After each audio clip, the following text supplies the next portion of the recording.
Boa noite, meu nome é Felipe e vamos para mais uma live de leitura bíblica. Mas antes vamos começar com a nossa oração. Senhor Jesus, que o Senhor esteja presente do começo ao fim dessa leitura. Que o Senhor traga para essa live todas as pessoas que precisam ouvir a sua palavra e que se encontra em Tito 3.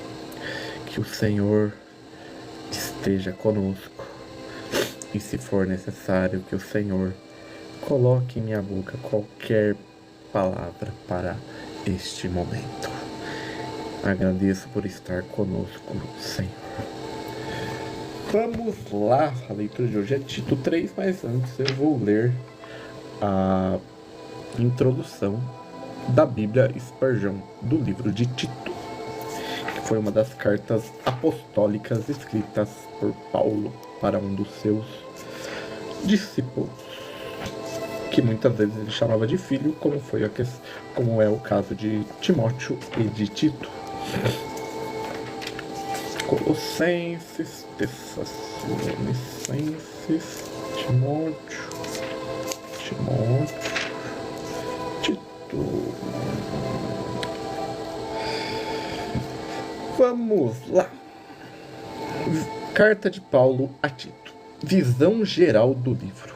Destinatário, autor e período da escrita.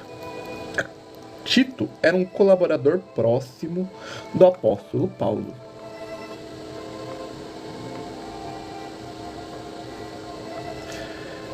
Assim como Timóteo, como o apóstolo chamava de meu próprio filho segundo a fé comum.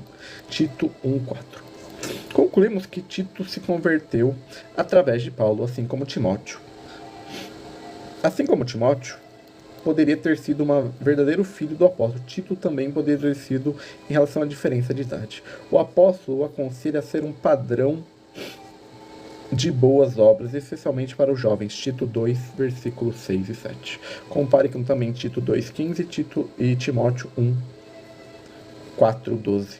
Tito não é mencionado em nenhuma vez entre os companheiros de Paulo no livro de Atos. Por essa razão, conclui-se que talvez que Tito era irmão de Lucas, autor dos Atos dos Apóstolos. Gálatas 2:1-10 nos diz que Tito deveria ter tido um colaborador de Paulo muito cedo. Essas passagens nos falam de uma jornada de Barnabé e Paulo a Jerusalém até o Conselho dos Apóstolos, Atos 15. Ao contrário do meio judeu Timóteo, Tito, o grego, não foi forçado a ser circuncidado. Isso demonstrou que os cristãos não estão sobre a lei de Moisés. Mais tarde, a pedido do apóstolo, Tito trabalhou em Corinto por um tempo. Ele cumpriu os deveres com muito cuidado. Timóteo era um homem reservado ou tímido, enquanto Tito era enérgico. Até foi respeitado pelos coríntios, pois o recebeu com medo e tremor, segundo Coríntios 7:15. A segunda epístola aos Coríntios mostra claramente o quanto Paulo estima Tito. No capítulo 2, versículo 13, ele era chamado de meu irmão. E no capítulo 7, versículos 6, 7 e 13, ele é consolado por Tito. Paulo também elogia o seu fervoroso cuidado, capítulo 8, versículo 16 e 17. Finalmente chama de parceiro e ajudante em relação aos coríntios. 2 Coríntios 8:23 e 2 Timóteo 4:10 menciona Tito pela última vez. Paulo escreve que Tito tinha ido para a Dalmácia, limite litorâneo da Bósnia-Herzegovina.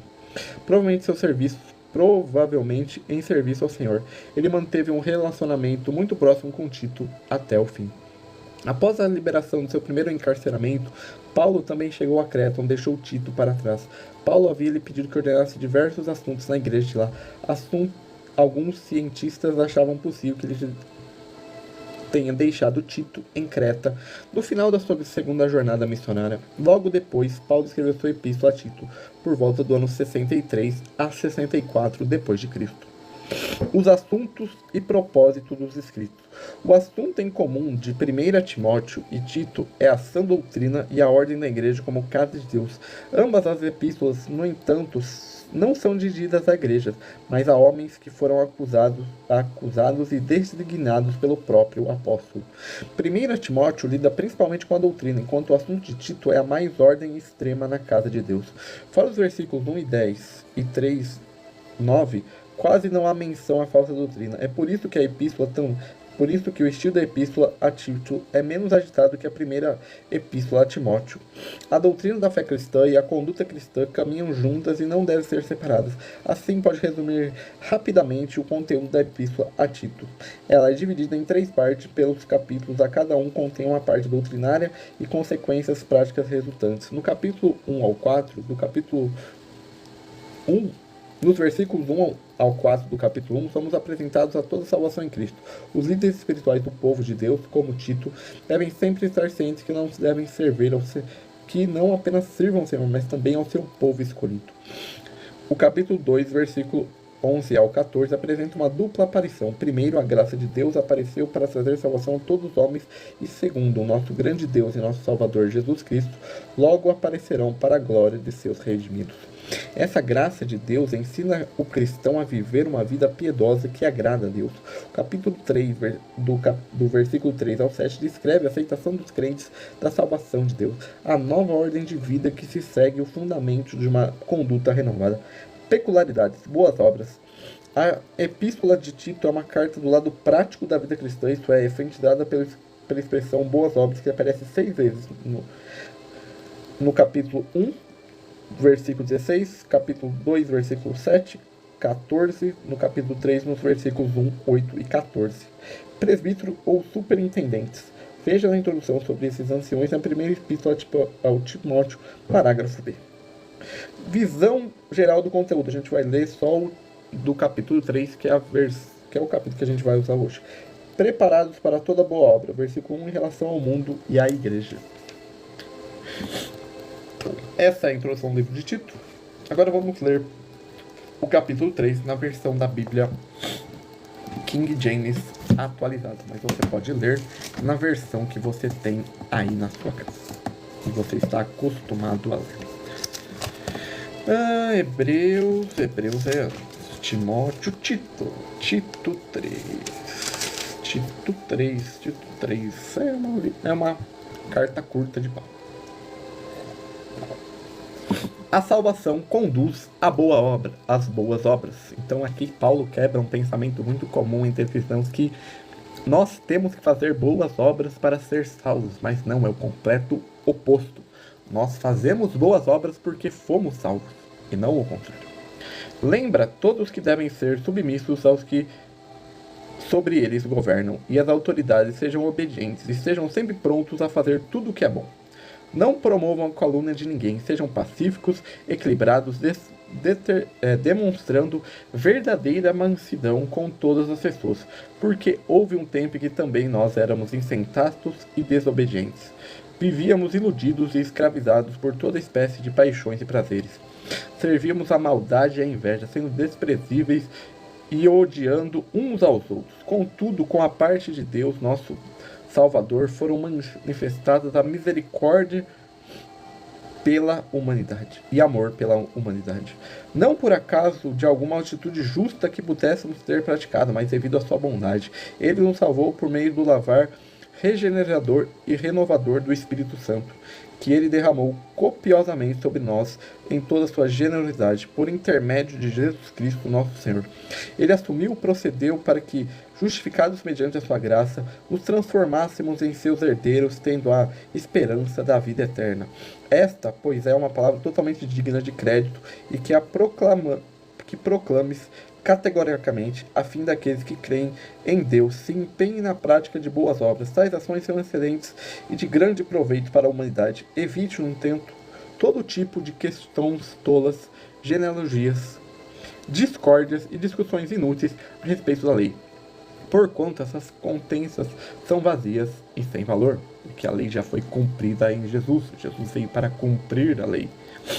Em nosso lugar, ele cumpriu, pois era o único que poderia fazer isso.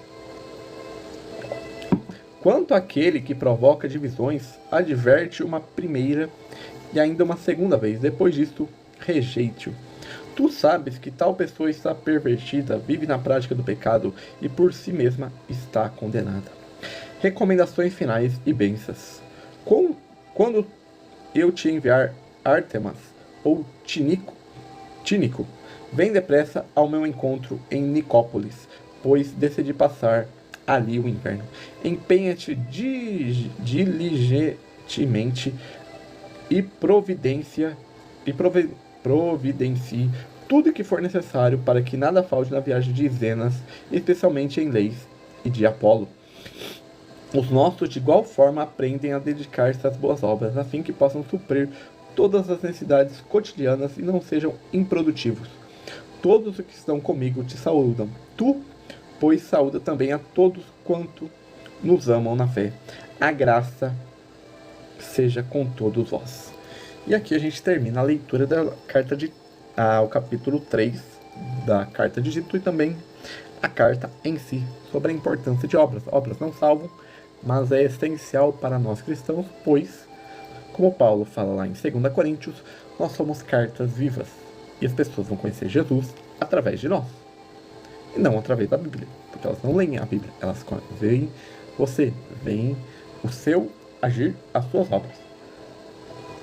Então seja um cristão ativo. Como diz uma frase que eu não lembro, não sei o autor, Jesus morreu por você no público. Então não viva por ele no privado. Viva no público. É com essa reflexão que eu termino essa live. Logo menos estará disponível no YouTube. Até amanhã com mais uma leitura bíblica. Tchau, tchau.